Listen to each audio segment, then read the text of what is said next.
Kelly Engineering here, and welcome to episode 14 of Project Ozone 3. In between episodes, I got this working finally, the modular machinery stuff. So the problem I was having was things weren't getting input, things weren't getting output. They just weren't working altogether. Turns out, depending on the recipe, so I'll use the auto dissolver as an example. If one thing goes in, but there's a possibility of two things coming out, then you need an item output that will support that. And that's definitely the case for sieving. So I needed to change the inputs and the outputs for each thing. I only did it on the dissolver, I didn't do it on the sieve. But the inputs and the outputs need to be larger. And I just tested that by making everything the reinforced level, with the exception of this, the ludicrous item output. So, but these are working. Now the problem is just power. So you can see in here, power just isn't going in, and when it does, it's very slow, because power isn't transferring from my Agricraft stuff. And I'll figure that out at a later time. I'm more than set on materials right now. But I moved all of this stuff from the main platform, or most of this stuff from the main platform, into the factory. And after that, I'm ready to go into the episode. I've also been culling animals over here, because they've been spawning in like crazy. Hoping to get some good moo fluids. And other than those Valentine's cows, I haven't getting anything. But this episode, what we're going to get into is Ender IO and thermal everything, foundation expansion dynamics. So I'm going to get started with the Ender ingot. Mainly because Ender IO in 1.12 is now, it's quite a grind. So I'm making these Ender ingots, getting that out of the way, and I'm also going to be creating these mechanical users and a bunch of flint and steel, and they don't stack. Welp, good thing I have this. So I'm making a bunch of flint and steel, because I'm going into the nether, and I am going to start making my infinity dust. Infinity dust is the main minor crafting ingredient of everything in Ender IO now. You pretty much need... Come on. There we go. You pretty much need infinity dust for everything. So I'm going to finish this, and I'm going to come back when I'm in the nether. Before we begin, I just want to put out that there will not be an episode on Wednesday or Friday and Saturday. At work, I just got put on Shiftwork, so I'm on a 12-hour shift now, and I will not have the time to record these episodes. I'm also on travel as of Friday for about a month and a half. I'll be in a completely different state. I'm bringing my rig with me so I can continue recording episodes, but I can't support an everyday episode schedule right now. So I'm going to try to do every other day once I get settled in my out-of-state work location. But yeah, on to the episode. Alright, so I have set up this very crude contraption right here, just using mechanical users and transfer nodes to put flint and steels inside them in order to get this to work. Now, the reason why this is inefficient is because what should happen is, well, I'll just take one of these flint and steels. So when you light a piece of bedrock on fire, it'll stay ignited for about 11 to 13 seconds. And after 11 and 13 seconds, there's a chance of you getting a grain of infinity. What should happen is if something is already on fire, the flint and steel should not be able to activate it, but as you can see, it is. So that's why this is inefficient, because even if something is on fire, it will still keep going. And it'll just burn through my flint and steels. And steel's expensive if you've been watching the previous episodes. So I'm only going to have this running until all these flint and steels are done. And after they're all done, I'm going to use the remaining grains of infinity to make grains of infinity essence. I will actually be going into mystical agriculture because grains of infinity are such a... it's annoying to get a lot of them. So yeah, after this is done, I'm going immediately into Mystical Agriculture with the Grains of Infinity. If I wanted to make this efficient, and I very well could, it would just be a matter of making RF Tools timers. And it's the same one that I have on my smeltery in the overworld, but I can set this to about 150, 130 ticks, and that way it will only activate the mechanical user. It'll only activate the mechanical user at the requisite amount of time, so I'm not wasting the flint and steels, and that's absolutely a viable way of doing it as well. Mystical Agriculture is available to me. That's the route I want to go, so that's the route I'm going. Honestly, I think I'm better off just showing you. So the RF Tools timer, right here. So you see that it's pointing in, and I'm going to change the time to go to 130. So the delay is on 130. I'm going to set this to pulse mode. Wow, lots of things are breaking. And I'm going to put you in here. So this thing will only activate after 130 ticks have gone. And that way, I will be saving my flint and steels. You could have all of them going in the back and then the pipes going on top. And that's just fine. Make it as compact as possible, but that's how to do it. And yeah, 130 is like the exact amount. You see the fire went out and immediately it started back up. And I'm not using very much durability. So right on. That's how you do it using the timer. Booyah! The last flint and steel was just used, and honestly, I was expecting a better haul of Grains of Infinity, but this will be more than enough to create the grains that I need using Agricraft. So head back into the overworld. I'm only making 4 of these bad boys right now, and I'll make some more later.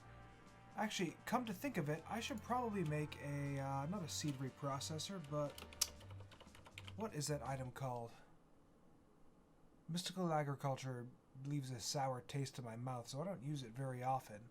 But there is an item that will actually analyze my seeds. Boom, right here. The seed analyzer from Agricraft. So I'm going to craft this bad boy up and clear out a plot right here. I don't think I explained this when I was making the dye seeds a long time ago. So my seeds now, the game now knows that my seeds are 111. So I'm going to place down my crop sticks. 1, 2, 3, 4. 1, 2, 3, 4. And I'm going to place my seeds diagonally. So I have a chance for a mutated crop to grow right here and right here, basically in the corners, since I have 2 of the same seed right here. There are other types of mutations, and I'm not sure if weeds are enabled in this pack. I'll check that a little bit later. But with any luck, my Agricraft, my Infinity seeds will start growing. I'll get a better seed right here. I'll analyze it and I'll start growing them all the way up to 10, 10, 10, which is the maximum. So, yeah, I'll explain the growth and everything a little bit later. In the meantime, though, since we have Grains of Infinity right now, we're going to start making the machine chassis. Simple machine little backstory. So 1.12 Ender IO is not nearly as simple as it used to be. There is quite a progression line, particularly with there's some dies you have to make, and these capacitors are now the way that you upgrade capacitors is different. Everything is different with Ender IO, starting with these simple machine chassis. So I'm going to make a couple of those so I can create my basic Ender IO machines. I'm going to make 17 of these to begin with, and make more a little bit later. In order to make the upgraded versions of these machines, you're going to have to, hey, here we go, alloy smelter. So the industrial machine chassis requires actually smelting one of these in an alloy smelter. The simple alloy smelter will do. That's going to be the next thing we make. Here we go, simple alloy smelters, 2 of them. There's a reason I made 2 of them, and that's because when I'm making the regular alloy smelter, I require a simple alloy smelter and a simple powered furnace. So I'm going to make the simple powered furnace next. And now the simple powered furnace. So obviously these things require power, and because they're simple, that means that they have a chance to leak whatever power you're putting into them. And that's unfortunate. But we're going to be moving on to the next machine. Alright, the simple sag mill, 2 of them, once again. And then the last thing we're going to make is the Stirling generator, which is just a coal generator. But these require infinity bimetal gears, which is a grain of infinity, iron ingots, and iron nuggets. Simple enough. I'm making 4 of them. Bim bam, simple Stirling generators. And it gave me Enderios. If you eat these, I believe you'll teleport around. Yeah. It'll give you a bunch of debuffs. So I'm not going to eat those. But I'm going to set all of these machines up and be back with you once... Oh, yeah, I forgot about that. In between episodes, I applied Haste 5 to myself. So whenever I mine things, you can't actually see my hand moving anymore. So... Whoops, wrong one. Yeah. See how quickly that was? 2 blocks immediately. Hand didn't even move. And once again, because I have the saturation totem on, I'm not losing anything. And I love it.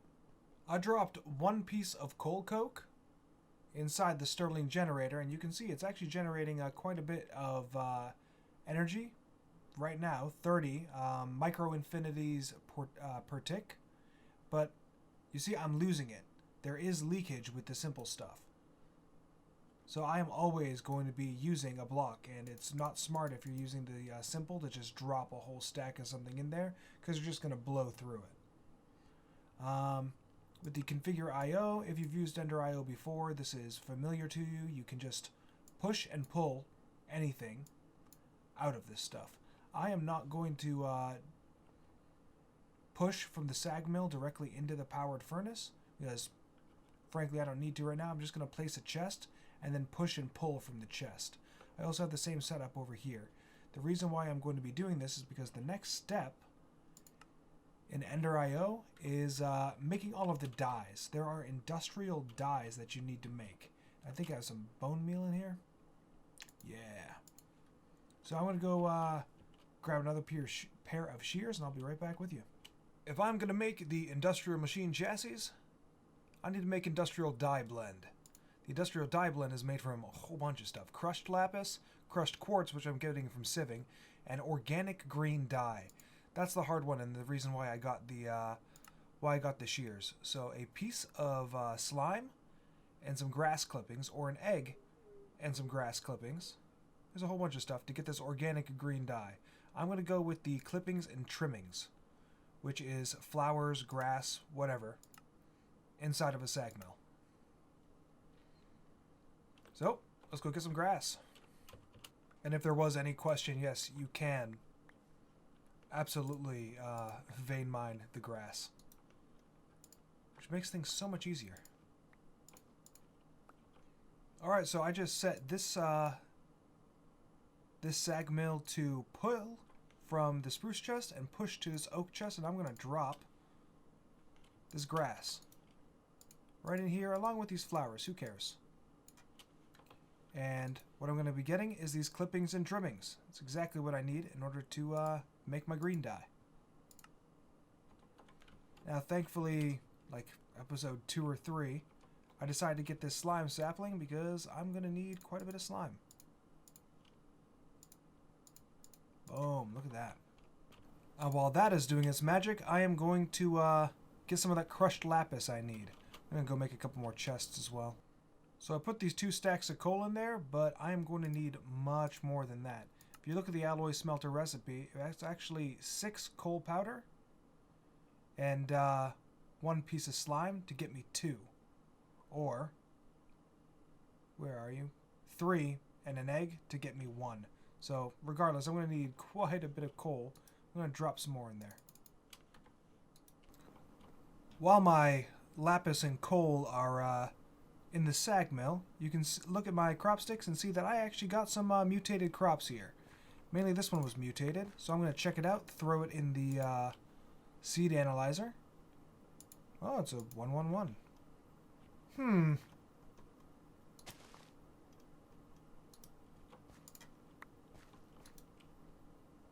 One. Why are they not mutating? I do not know why they're not mutating. Alright, it was simply just a matter of waiting. So I did manage to get one new seed. The rest of these are 111s. And this one is also a 111. Huh, then why did it show up as unidentified? Regardless, I also applied the Bone Mealer ability token to myself. These ability tokens are a little cheaty, I guess. But yeah, look how fast everything's growing with Bone Mealer 3. So yeah, I'll have Infinity Essence for days in no time. Oh, nothing mutated. Alright, I'm going to do a little bit of reading. Well, I feel like a derp. So, if you set down your diagonal crop sticks and put down your infinity seeds, in order to get the mutation to happen, to get stronger seeds, you have to place 2 sets of crop sticks. And I can't believe... Really? And I can't believe I forgot about this. So, yeah, in order for the mutation to happen, and it is a little slow, then, yeah. All you have to do is set the crop sticks like this, and glad I have this. Now that that's grown, throw it in the seed reprocessor, or seed analyzer, rather. And I have a 1, 2, 3 seed right here. And this is a 2, 2, 2. So, yeah, in order to increase the growth of your crops, that's all you need to do. It's simple stuff. Looks like I have more than enough clippings right now that I can just make this happen. So, put the clippings and the slime ball inside the alloy smelter, and bam, I'm getting my organic green dye. I have my crushed lapis is almost done, and the coal after that's going to get started. Actually, yeah, we're almost done with this too. So I may just move parts of the coal over here and get that working as well. But yep, organic green dye, starting to get that made. I just got enough pulverized coal in order to make my organic black dye as well. So I'm making that up. So with my green and my black dye, as well as the crushed lapis, I'll be able to get these upgraded in no time, so that I'm not losing energy by using them. Also, my little foray into Agricraft earlier, I got a lot of Grains of Infinity off of the Grains of Infinity essence. It's a cross pattern. You get 8 of them, so I get. Ugh, that's a lot of Grains of Infinity, more than I'll need right now, and I'm still actually mutating them right now, trying to get them to 10, 10, 10. All right, got enough of everything. Oh, to make quite a bit of industrial dye. I'm quite happy with that actually. So yeah, got my industrial dye, and looks like we're gonna need more green if I want to make more. But look at that. All I need to do is go to a sag mill, of course, an alloy smelter, and I'll take this out, throw in some industrial dye, throw in a machine chassis, and it starts doing its business. And then I'm about to get my industrial machine chassis right here. I'll take this opportunity to actually mention that a user named Philip Dam actually requested that I use the large GUI scale. And Philip, if you're watching this, I'm sorry. I can't do that. Looking at this, it's murder on my eyes. Having everything up close, my vision is... the lenses I wear glasses, I can't support a large GUI scale, which is why I've always had it on normal. So I apologize. You said that it's hard for you to see things, and it's hard for me to see things when it's that zoomed in. So thank you very much for the suggestion, and I'm sorry, but I can't do that, man. But I do have my industrial machine chassis, and if you look at the recipes for the industrial machine chassis, it's really just a matter of making some dark steel to get my full sag mill, and so dark steel will be the next thing that I go for. Alright, I got that dark steel cooking up, which is just pulverized coal, iron ingots, and obsidian. And the coal is almost done? Yeah, coal's almost done, and I can break this down and get it ready for upgrading. Alright, we are ready to make the sag mill, the alloy smelter, and the Stirling generator. So, the recipe is pretty simple. You just need dark steel, and you also need this dark bimetal gear, which is a little annoying to make, but you need to make the infinity bimetal gear from the simple recipes, and then surround it with dark steel nuggets. And then, bam! So I've made 2 sag mills, the alloy smelter, and then 2 Stirling generators. I'm going to go hook those up over here. In order for these machines to work properly, you're going to have to insert a capacitor. And this is a new feature to 1.12. It didn't exist in 1.10. Putting in a capacitor just increased its efficiency and energy storage. However, in 1.12, capacitors are required.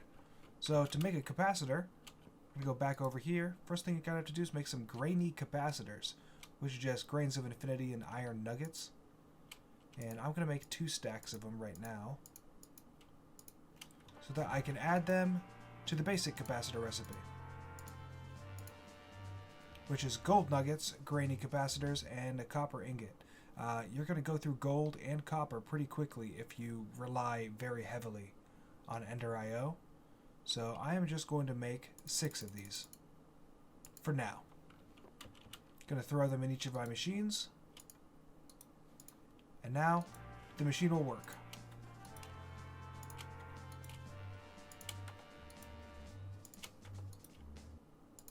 Boom. So now I can throw in my fuel. Now see that the efficiency right now is 80%. And if you throw in a different capacitor, then, so say the double layer capacitors, which require energetic alloy, and we'll get into that in just a second. But I'm at least not losing any power, which is really what I cared about. So once my RF supply is completely full, it'll stop using energy, which is perfect, exactly what I want. First thing that we're going to look at right now is the sag mill. So the sag mill has a little input right here where you can put grinding balls. So I have these Enderium grinding balls from when I had that Enderium cow hang around before he died in a unfortunate sword swinging accident. But I managed to get 4 balls off of that. I'm going to throw those in there. I'm also going to throw in this gold ore, and you see that the grinding ball is actually increasing the output that I get. So I have a 165 chance, 145% chance of bonus output, but unfortunately it's increasing the amount of power I'm using. So I'm going to do the same thing over here with the coal. And oh yeah, pulverized copper and cobblestone. It's best to always have an output whenever you're doing this stuff. But on the alloy smelter, so in the recipe I combined the simple furnace and I combined the simple alloy smelter, and since that combined, that means I can use this as an alloy or a furnace. It doesn't really matter. I can also, yeah, of course, show the recipes. And yeah, that's really all there is to it, to the alloy smelter. It's also much quicker. So I'm going to let those go for a while, and I am going to get into thermal dynamics. Alright, thermal expansion. It all starts with machine frames. So I'm going to make 12 of them for now, and then I can start making all of these machines and these ingots. So the one thing I really am interested in, and the first thing I am going to make, is the compactor. And there is a specific reason for that. And that's because the compactor will allow me to, let's set you right here. The compactor will allow me to take all of this blaze powder and compact it. And I'm going to set a chest on top, actually. The best way to do it. So this compactor will turn things into blaze rods for me. And I need 200 blaze rods. And if you've been keeping an eye on the quest book, you know exactly why. Let's output 2. Boom. In order to get this configured properly, you just have to hit this gear over here. And anything that's blue is an input, anything that's orange is an output. And you can click any of these to change what they are. You'll also have to make sure that the auto input is enabled as well. Otherwise it won't grab anything from the chest up top. And by default, as soon as you place the machine, auto output should automatically be enabled. So I'm just going through these items right now. I'm going to make the first batch. Some of them require pyrotheum dust. And so I'm not going to make that. But we got the igneous extruder, which mixes hot and cold fluids. Look at the recipes for that. So, like lava and water can make stone. Can make basalt. There's a whole bunch of stuff that it can make. And it's really handy if you want to build with... Oh, the marble recipe isn't even in here. So usually... a marble recipe isn't part of thermal expansion, but a lot of people like to build with marble. It's an easy white block to make that isn't quartz. So, but yeah, it's just making the stone, the andesite, the diorite, all that good stuff. Next is the glacial precipitator, which is just an easy way to make snow and ice. It turns fluids into solids. Easy. Next is the fractioning still, and this is how you get like your gasoline, and it's an easy way to make biodiesel, Galacticraft oil. There's a whole bunch of stuff. So like naphtha, I think, yeah, naphtha is the primary one, where you just put in some oil, and yeah, it'll just make different oils and fuels for you. Next is the centrifugal separator, which separates items into component parts, and I have no idea what recipes are in this. Oh, so papaya just becomes papaya juice and fruit bait. Concrete gets separated into gravel and sand. Huh. Interesting. I can't really think of a use for it, but I'm sure something will come of it. Ooh, basalt powder. That's a good use. But that is going to be the last thing that I create from thermal, because the magma crucible requires something that I can't make right now. And all of these pretty much speak for themselves. And I really want to see how many blaze rods I got. Ooh. I think I'm short. I'm short. Dang it. Oh, I got 2 fluid cows that aren't Valentine cows. So I got Invar and liquid glowstone. I'm liking the Invar cow, especially since I just got into thermodynamics. Because Invar is required for quite a few recipes. I also got a wolf, but who cares about that? It makes the saddest sound. But I am actually, I'm going to call it an episode here. I'm probably going to make a separate clip and put it at the beginning of the episode, but I am officially on Shiftwork. And on Friday, I'm going out of state for work. So I am not going to be releasing episodes every day. So this is Tuesday's episode, obviously. There will be another episode on Thursday and then another episode on Sunday. So that I can actually do my shift work and sleep and travel and all that good stuff. But yeah, so there will not be an episode on Wednesday. The next episode will be on Thursday. And but I am Kelly Engineering, and hope you have a good one. Bye-bye.